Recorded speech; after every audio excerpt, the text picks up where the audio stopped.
আমাকে আমার নিজের কলিগরা গ্রেপ্তারের হুমকি পর্যন্ত ওনারা দিয়েছেন এবং ওনারা আমাকে রীতিমতো থ্রেট করেছেন যে তোমাকে বাধ্যতামূলক অবসরে যেতে হবে, তোমাকে গ্রেপ্তার করবো। আমি বললাম করেন, ঠিক আছে।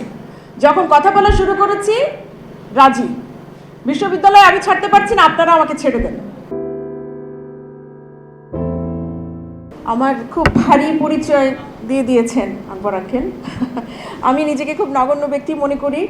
আমি পড়াই, আমি শিক্ষক, সেই সাথে বলি আমি আসলে সর্বসময়ের ছাত্র, শিখছি আমি নিজেও। যাই হোক, আপনাদের সবাইকে শুভেচ্ছা এবং অভিনন্দন জানাই যে এরকম একটা অভ্যুত্থানের রাস্তা ধরে আজ আমরা এখানে সবাই বসতে পেরেছি, একসাথে হতে পেরেছি, সমবেত হতে পেরেছি। এবং আমি নিজেকে ভাগ্যবান মনে করছি এই কারণে যে আজকে একটি বিশেষ বই, সেটি হচ্ছে ফ্যাসিবাদ, গণ অভ্যুত্থান, বিপ্লব ও সংবিধান বিতর্ক, এই সময়ের ভীষণ পরিচিত শব্দ যেটা নিয়ে আমরা প্রতিনিয়ত আলোচনা করছি, সেই শব্দগুলো দেখতেই পাচ্ছি এই বইয়ের শিরোনামে। এই বইটি বিপ্লবী ওয়ার্কার্স পার্টির সাধারণ সম্পাদক সাইফুল হক তার অনেক যত্ন, মনোযোগ এবং যে কথাগুলো আমরা আগেই বলেছি যে লড়াইয়ের অভিজ্ঞতা সম্বলিত একটা জায়গা থেকে উনি লিখতে পেরেছেন, সেজন্য ওনাকে আমি অভিনন্দন জানাই এবং আমি একই সাথে আনন্দিত। আজকের আলোচনাকে আমি 3টা ভাগে ভাগ করতে চাই।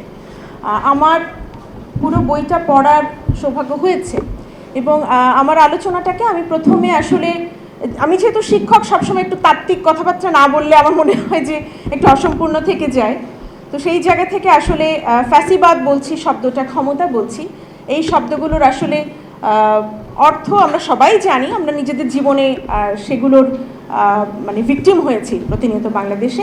তারপরেও সেই জায়গা থেকে তাত্ত্বিকভাবে একটু ছোট্ট করে আমরা ঘুরে আসবো, হয়তো আমরা নিজেরা জানি অলরেডি বিষয়গুলি, সেটি আমার প্রথম মনোযোগের জায়গা। দ্বিতীয় যে জায়গাটি আমি আলোচনা করতে চলেছি সেটি হচ্ছে পুরো বইটি পড়ে এটির যে 11টি প্রবন্ধের সমন্বয় বইটি তৈরি হয়েছে সেটার উপরে একটা আলোকপাত।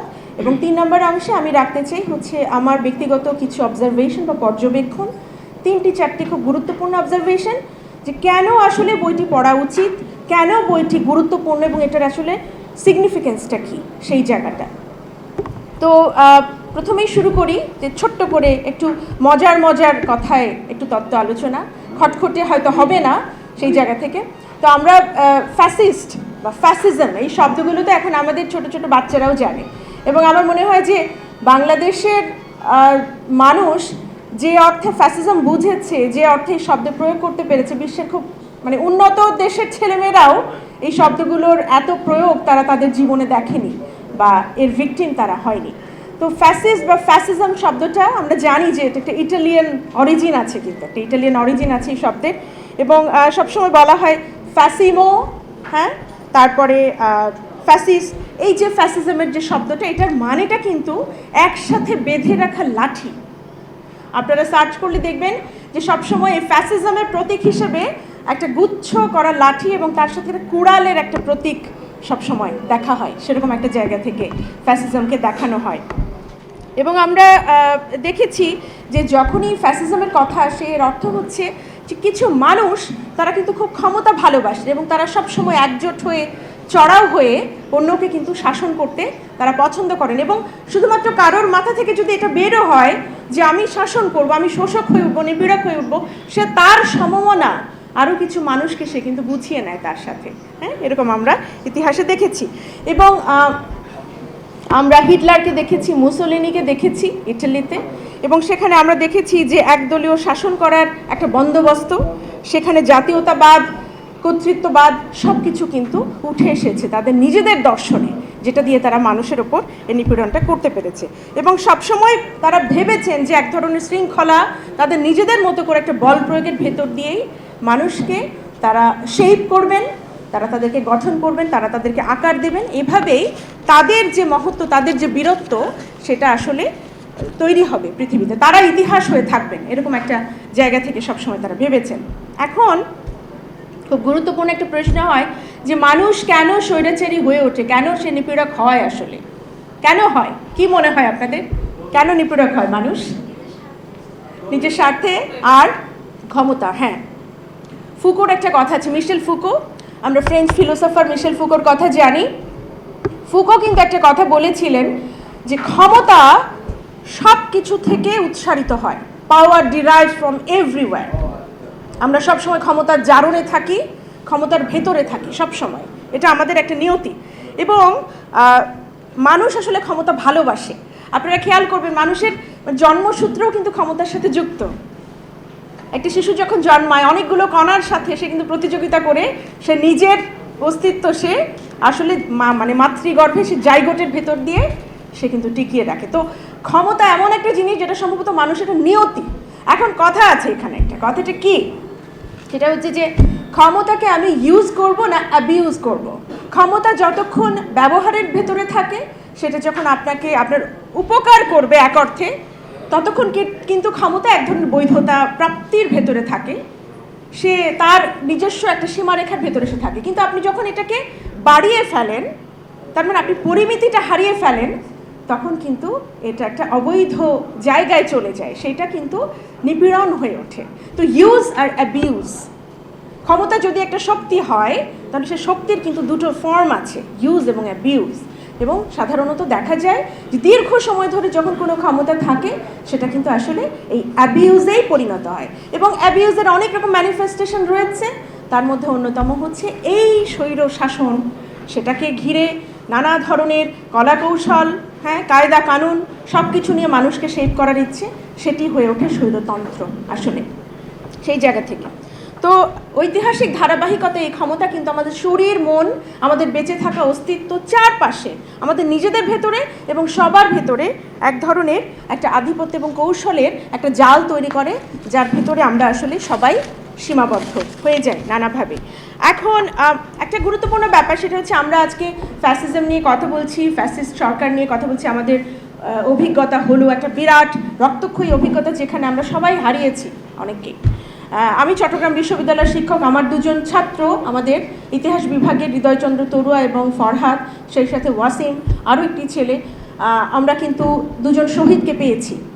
এবং আমার মনে আছে যে এমন একটি সময় আমি যখন আন্দোলনের সাথে যুক্ত হয়ে গেছি দুটো শহরে, চট্টগ্রাম এবং ঢাকা মিলিয়ে, সেই সময় আমার এখনও কানে বাজে যে কিভাবে আমার ছাত্রছাত্রী ফোন করে আমাকে বলছিল যে জুলাইয়ের মধ্যভাগ থেকে যখন আন্দোলন একটা চরম পর্যায়ে পৌঁছে যেতে শুরু করেছিল, যে তখন তারা কিভাবে পুলিশের গুলি খাচ্ছে, তারা কিভাবে ব্লিডেড হচ্ছে সব জায়গায়, তারা খুব মানে তাদের সেই চিৎকার আর্তনাদ আজও কিন্তু আমার কানে বাজে।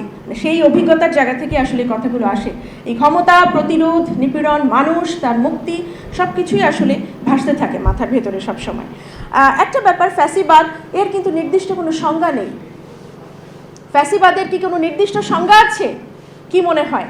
ফ্যাসিবাদ বলতে কিন্তু আসলে আমরা বুঝি সর্বোচ্চ নিপীড়ন, সর্বোচ্চ নিপীড়ন এবং কলাকৌশলের ভেতর দিয়ে সে নিজের যত ধরনের কুবুদ্ধি আছে সব কিছুর ভেতর দিয়ে আপনার উপরে অধিকার প্রতিষ্ঠা করবে কোনো না কোনোভাবে।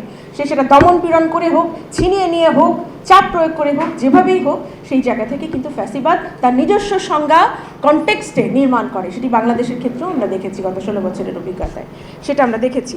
এবং এটা সবসময় বলা হয় যে এটি কিন্তু আসলে কোনো আদর্শ রাজনৈতিক আচরণ তো নয়, বরং একটা জাতি এবং সমাজকে দখল করে নিপীড়ন, সহিংসতা, বিশেষ করে নজরদারি। আমরা 16 বছরের আওয়ামী শাসনে দেখেছি যে আমরা কীভাবে নজরদারির শিকার হয়েছি, ডিজিটাল নিরাপত্তা আইনগুলো আমরা দেখেছি। এবং সেখানে কিন্তু আমরা সবসময় সার্ভাইলেন্সড, যেটা ফুকো আবারও তার তত্ত্বে বলেছেন যে কীভাবে আমরা নজরদারির মধ্যে থাকি, সেই জায়গাটা কিন্তু সর্বোচ্চ ব্যবহার করে আমাদেরকে শেপ করা হয়েছে এই রাষ্ট্রে। তো সেই অর্থে একটা লম্বা সময়ের জন্য ক্ষমতা ভোগের রাজনীতি এই ফ্যাসিজম কিন্তু করে সেই জায়গা থেকে। এখন কখন ঘটতে পারে? একটা রাষ্ট্রে কিন্তু অনেক ধরনের ফ্যাক্টরস থাকে, অনেক উপাদান দিয়ে একটা রাষ্ট্র তৈরি হয়। তো ফ্যাসিজমটা আসলে ঘটে কখন?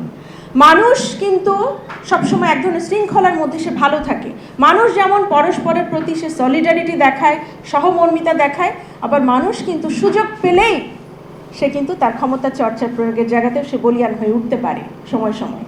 তো সেই কারণে রাষ্ট্রের ভেতরে আমরা যখন মানুষকে নিয়ন্ত্রণ করে এই রাষ্ট্র কাঠামোতে আমরা যখন একটা শাসন প্রতিষ্ঠা করার চেষ্টা করি, সেটি কিন্তু সবসময় এক ধরনের একটা জবাবদিহিতার যাত্রার ভেতর দিয়ে তাকে যেতে হয়। এই জবাবদিহিতার মানে অভাব যখন হয়ে যায়, যখন দেখা যায় যে রাষ্ট্রের ভেতরকার ফ্যাক্টরগুলো ঠিকমতো ফাংশন করে না, আপনি সমস্ত গুরুত্বপূর্ণ প্রতিষ্ঠানগুলোকে আপনি দলদাসে পরিণত করেন, যেটার ছবি আমরা ভীষণভাবে দেখেছি, এমনকি আমাদের বিশ্ববিদ্যালয় প্রশাসনগুলোতেও আমরা দেখেছি। আমি বলতে বাধ্য হচ্ছি তো সেই সময় এমনও হয়েছে যে আমি যখন এই 24শে জুলাইয়ের গণ অভ্যুত্থানের আগে সরকার বিরোধী কথাবার্তা বলছিলাম 2-2.5 বছর আগে থেকেই, আমাকে আমার নিজের কলিগরা গ্রেপ্তারের হুমকি পর্যন্ত ওনারা দিয়েছেন এবং ওনারা আমাকে রীতিমতো থ্রেট করেছেন যে তোমাকে বাধ্যতামূলক অবসরে যেতে হবে, তোমাকে গ্রেপ্তার করবো। আমি বললাম করেন, ঠিক আছে। যখন কথা বলা শুরু করেছি, রাজি, বিশ্ববিদ্যালয়ে আমি ছাড়তে পারছি না, আপনারা আমাকে ছেড়ে দেন, এই ধরনের কথাও আমি বলেছি। তো এই ব্যাপারগুলো যে কেন প্রসঙ্গক্রমে কথাটা বলছি, যে এই যে প্রতিষ্ঠান, যেটি জ্ঞান নির্মাণের প্রতিষ্ঠান, সেগুলোও কিন্তু দলদাসে পরিণত হয়। তার মানে গোটা সিস্টেমের যে ফ্যাক্টরগুলো তাকে সবসময় প্রশ্ন করবে, যেটাকে আমরা বলি কোয়েশ্চেনিং দ্য অথরিটি, কর্তৃত্বকে প্রশ্ন করা। সেই প্রশ্নের জায়গাগুলো যখন ভেঙে পড়ে, সেগুলো নিষ্ক্রিয় হয়ে যায়, অকার্যকর হয়ে যায়, সেই জায়গাগুলোতে কিন্তু তখনই ফ্যাসিবাদ জেকে বসার একটা বিরাট সুযোগ পেয়ে যায়। changetv.press, এক ফোঁটা হলুদও নেই।